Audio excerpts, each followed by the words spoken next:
Hello viewers, welcome to my channel. इस video में हम पढ़ेंगे चैप्टर नंबर 7 एक्सरसाइज 7.4 का question number 8।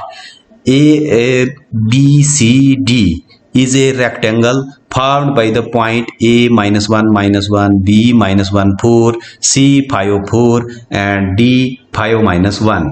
P, Q, R and S are the midpoints of A, B, B, C and C, D and D, A respectively. Is the quadrilateral PQRS a square, a rectangle or a rhombus? Justify your answer. तो हमारे पास एक ए B C D एक rectangle दी हुई है और उसके mid point join करने हैं हमने P Q R S respectively. तो उसके बाद हमने देखना है कि पी क्यू आर एस जो है वो क्या बनता है, स्क्वायर बनता है, रेक्टेंगल बनती है या रोम्बस बनता है। तो अब हम पहले क्या करते हैं, एक बना लेते हैं हम ए बी सी डी एक क्वाड्रिलेटरल, फिर उसके मिड पॉइंट ज्वाइन करते हैं हम। तो हमारे पास क्या दिया हुआ है, a -1 -1 b -1 4 c 5 4 and d 5 -1 ये वर्टिसेस हैं quadrilateral A B C D के। ये हमारे पास ए बी सी डी एक ये क्या है हमारे पास क्वाड्रिलेटरल, रेक्टेंगल क्वाड्रिलेटरल है ये। तो अब हम इसके क्या करेंगे, ये ज्वाइन किया हमने मिड पॉइंट, इसका मिड पॉइंट जो है P है ए बी का, और ये बी सी का मिड पॉइंट जो है वो Q है, और डी सी का मिड पॉइंट R है, इसी तरह डी ए का मिड पॉइंट S है। तो इनको हमने ज्वाइन कर लिया और ये एक हमारे पास फिर क्वाड्रिलेटरल बन गई। अब हमें इसे देखना है कि ये क्वाड्रिलेटरल कौन सी है। तो पहले हम इसकी साइडें जो हैं वो P Q P R, P Q Q R R S और एस पी हम फाइंड करेंगे। उसके बाद हम इसके डायगोनल फाइंड करेंगे। अगर डायगोनल अगर फोर साइड इक्वल आएंगी तो हमें पता लग जाएगा कि ये स्क्वायर है। अगर ये फोर साइडें बराबर नहीं आई तो फिर हम बोलेंगे ये रेक्टेंगल है। लेकिन अगर फोर साइडें बराबर आती हैं और डायगोनल बराबर आते हैं तो फिर हम स्क्वायर बोलेंगे। अगर डायगोनल बराबर नहीं आएंगे तो उस सूरत में हम इसको बोलेंगे ये रोम्बस है। तो हम पहले कोऑर्डिनेट फाइंड करते हैं बी के। तो पहले coordinate of P, coordinate of P क्या आ जाएंगे हमारे पास, क्योंकि ये मिड पॉइंट है तो मिड पॉइंट फार्मूला ही लगाएंगे हम। तो मिड पॉइंट फार्मूला क्या होता है हमारे पास, ये आ जाएगा P x2 plus x1 divided by 2 y2 plus y1 divided by 2। तो ये किसके बराबर आ जाएगा, इज इक्वल टू P, तो x2 ये है हमारे पास x1 y1 और ये आ गया x2 y2। तो ये आ जाएगा हमारे पास -1 और ये आ जाएगा -1 डिवाइडेड बाई 2। तो ये आ जाएगा हमारे पास 4 -1 डिवाइडेड बाई 2। तो ये आ जाएगा हमारे पास -2 डिवाइडेड बाई 2। तो ये आ गया हमारे पास 3 डिवाइडेड बाई 2। तो इक्वल टू ये आ जाएगा हमारे पास 2 कैंसिल आउट हो जाएगा, ये आ जाएगा -1 और 3/2। तो इसका मतलब P के कोऑर्डिनेट हमारे पास आ गए -1 और 3 डिवाइडेड बाई 2। इसी तरह से हम Q के कोऑर्डिनेट फाइंड करेंगे। तो coordinate of Q, coordinate of Q, तो ये आ जाएगा हमारे पास Q। तो ये भी हमारे पास x2 plus x1 divided by 2 और y2 plus y1 divided by 2।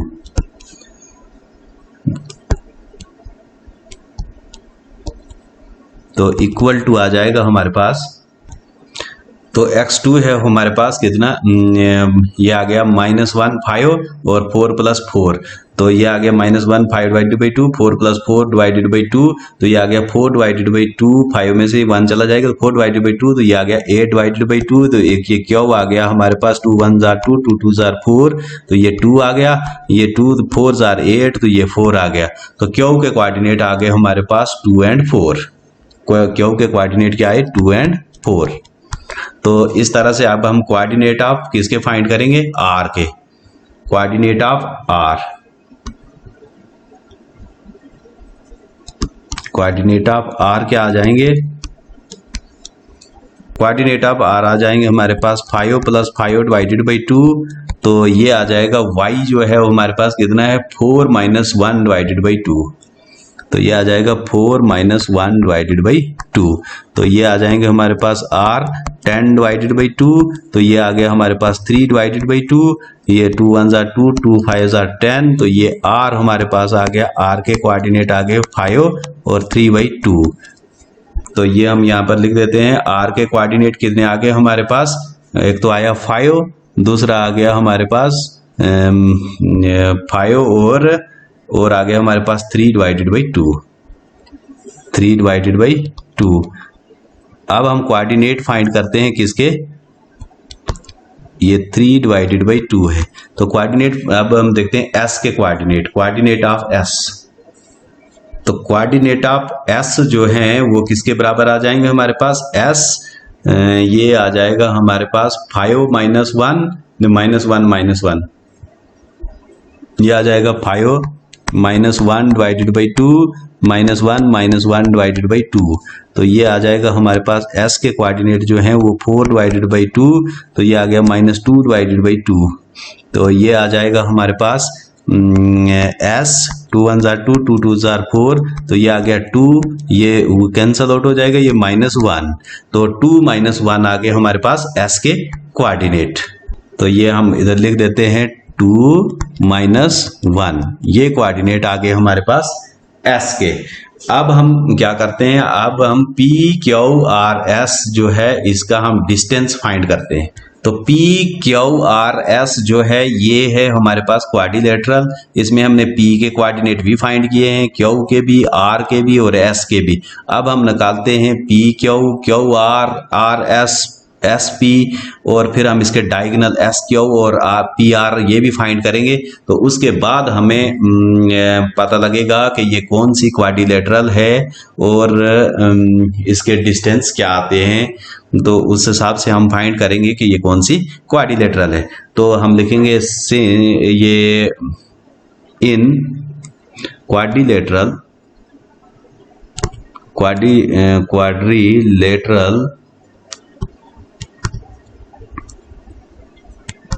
P Q R S।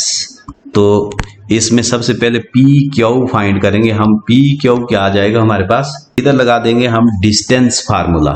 Distance formula क्या आ जाता है, रूट x2 माइनस x1 का square plus y2 minus y1 का स्क्वायर। तो इज इक्वल टू, तो इसमें क्या है, ये है हमारा x2, ये y2, ये है हमारा x1 और ये है y1।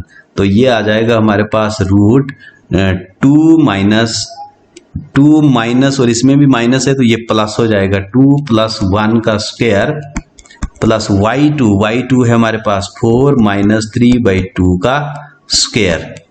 तो ये आ जाएगा हमारे पास 3 स्क्वायर और ये आ जाएगा हमारे पास प्लस, इसको हम मल्टीप्लाई कर देंगे तो 8 माइनस 3, तो ये आ जाएगा हमारे पास 5 डिवाइडेड बाई 2 का स्क्वायर। तो ये आ जाएगा हमारे पास कितना, ये आ गया 3 3 9 प्लस 25 डिवाइडेड बाई 4 का स्क्वायर रूट आ जाएगा ये। तो ये आ जाएगा equal to 9 4 36 plus 25 divided by 4 root, और ये आ जाएगा इक्वल टू हमारे पास ये आ गया 61 डिवाइडेड बाई 4 रूट।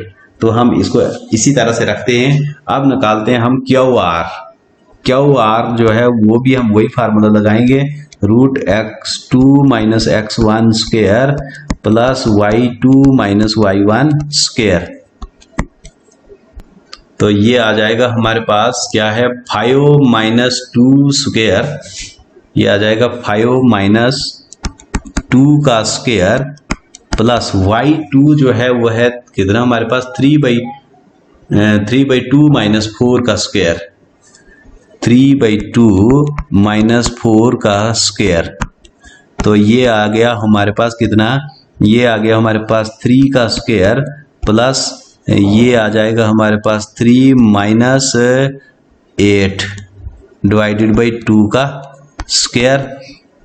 तो ये आ गया रूट है इसको, तो ये आ जाएगा हमारे पास 9 प्लस ये आ गया हमारे पास कितना -5 डिवाइडेड बाई 2 का स्क्वायर। तो ये आ जाएगा 9 प्लस 25 डिवाइडेड बाई 2। तो ये भी आ गया हमारे पास कितना, ये भी आ जाता है हमारे पास 61 डिवाइडेड बाई 4 रूट। तो अभी तक दो साइडें हमारी सेम आ गई हैं। अब हम लिखते हैं आर एस। आर कौन सी निकालनी है हमने, अब निकालने हमने आर एस। तो आर एस किसके बराबर आ जाएगा, फिर हम वही फार्मूला लगाएंगे, x2 माइनस x1 का square plus y2 minus y1 का स्क्वायर।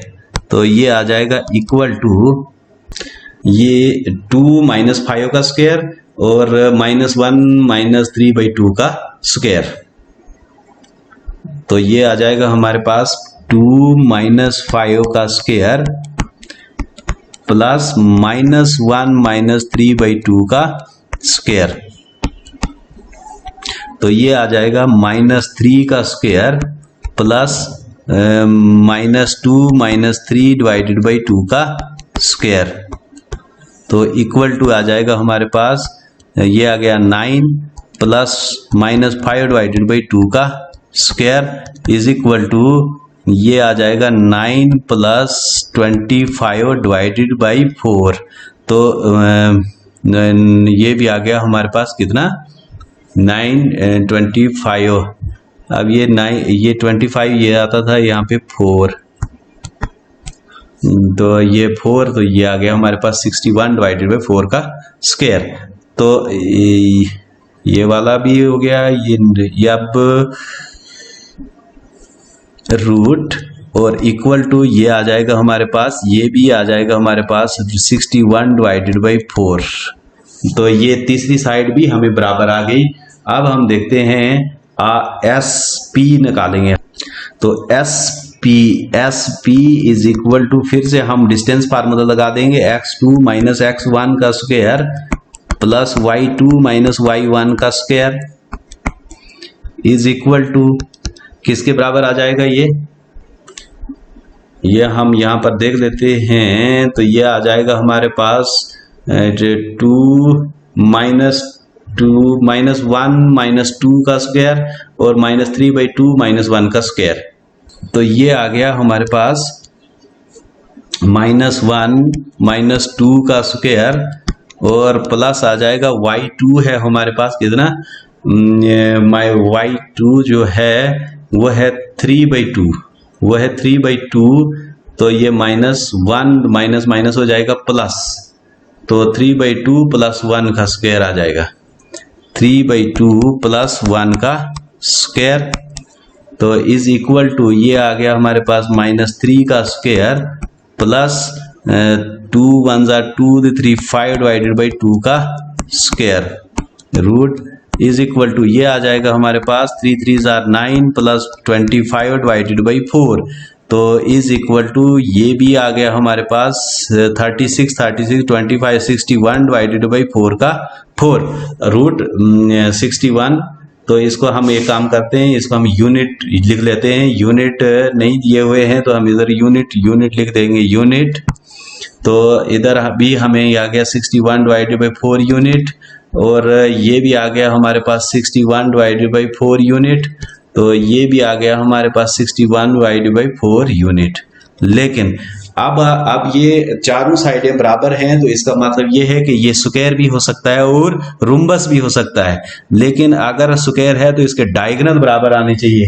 तो डायगोनल हम दोनों डायगोनल पहले निकालेंगे। एक हमने निकालना है पी आर और दूसरा क्यू एस। पहले हम निकालते हैं पी आर। तो पी आर किसके बराबर है, पी आर आ जाएगा हमारे पास इज इक्वल टू, फिर से डिस्टेंस फार्मूला लगाएंगे, x2 माइनस x1 का square plus y2 minus y1 का square is equal to x2 कितना है हमारे पास, x2 हम मान लेते हैं इसको, ये आ गया x2 और ये है x1। तो ये आ जाएगा 5, तो इसके साथ माइनस है तो 5 प्लस 1 का स्क्वायर आ जाएगा। ये आ जाएगा हमारे पास 5 प्लस 1 का स्क्वायर प्लस y2 जो है वो है 3/2 तो इसका मतलब आ जाएगा 3/2 माइनस 3/2 का स्क्वायर 3/2 माइनस 3/2 का स्क्वायर रूट। तो ये आ जाएगा हमारे पास इज इक्वल टू 5 हो गया हमारे पास 6 का स्क्वायर और ये वाला हो गया 0। तो ये आ जाएगा हमारे पास, ये स्क्वायर और ये रूट कैंसल आउट हो जाएगा, तो हमारे पास आ जाएगा 6 यूनिट। इसी तरह से हम देखते हैं क्यू एस आ जाएगा। फिर से हम डिस्टेंस फार्मूला लगाएंगे x2 माइनस x1 का square plus y2 minus y1 का स्क्वायर। तो ये आ जाएगा हमारे पास कितना, x2 कितना है हमारे पास, x2 है हमारे पास, ये आ जाएगा 2 माइनस 2 का स्क्वायर, ये आ जाएगा 2 माइनस 2 का square plus y2 minus y1। तो y2 है हमारे पास कितना, क्यों में है ये y2, इसी को मानते हैं y2। तो अगर तो ये आ जाएगा 4 और ये आ जाएगा -1, तो माइनस इसके साथ माइनस है तो ये माइनस माइनस प्लस हो जाएगा, ये हो जाएगा 4 प्लस 1 का स्क्वायर। ये आ गया हमारे पास 4 प्लस 1 का स्क्वायर रूट। तो ये आ गया हमारे पास, ये तो 0 हो गया, ये हो गया हमारे पास 5 का स्क्वायर, तो ये स्क्वायर ये रूट खत्म, तो ये आ जाएगा हमारे पास 5 यूनिट। अब इसमें क्या आ गया कि डायगोनल बराबर नहीं आ रहे हैं।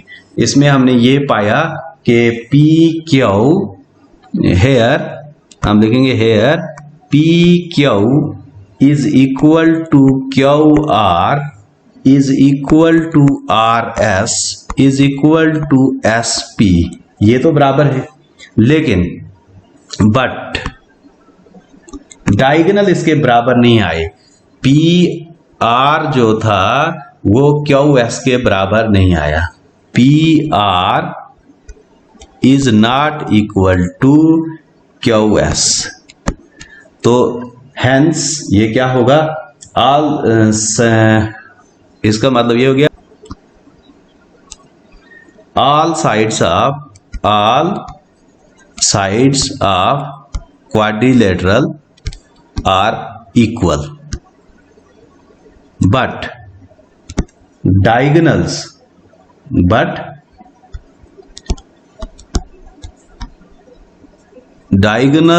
are unequal, ये बराबर नहीं है। हेंस ये क्या होगी, ये स्क्वायर नहीं हो सकता है, ये क्या होगा, hence P Q R S is a rhombus. ये क्या होगा, रुम्बस। तो हमने ये जस्टिफाई कर दिया कि ये क्वाड्रिलेटरल जो पी क्यू आर एस होगी तो ये क्या होगा, एक रुम्बस होगा, क्योंकि इसके चारों साइडें बराबर हैं लेकिन इसके डायगोनल जो हैं वो आपस में बराबर नहीं है। अगर डायगोनल बराबर होते तो ये स्क्वायर होता। तो आई होप ये क्वेश्चन आपको अच्छी तरह से समझ में आया होगा। थैंक्स।